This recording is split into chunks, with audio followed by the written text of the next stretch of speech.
अस्सलाम वालेकुम दोस्तों, मुझसे मिलिए। मैं हूँ बे और मेरी आवाज है ब ब ब। अरे ऐसे नहीं, ऐसे बोलो, ब ब ब। मेरी दो शक्लें हैं, छोटी ब और बड़ी ब। आओ मेरे दोस्तों से मिलते हैं। ये बस्ता है, बस्ते में हम किताबें रखते हैं और बड़े मजे से स्कूल जाते हैं। ये बकरी है, बकरी घास खाती है और मैं करती है।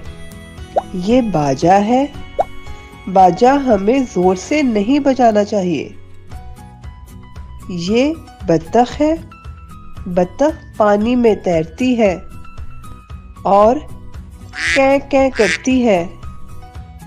ये सब छोटी ब के दोस्त हैं और इनकी शुरू की आवाज ब है।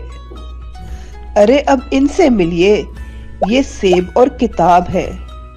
सेब हम खाते हैं और किताब हम पढ़ते हैं। सेब और किताब भी ब के दोस्त हैं।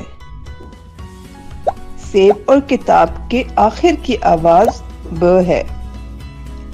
अब आप सब मेरे साथ मिलकर बोलो, छोटी ब शुरू में और बड़ी ब आखिर में। अरे कहाँ जा रहे हो? मैंने तो बिल्ली पर एक नज़म लिखी है, आओ हम सब मिलकर पढ़ते हैं।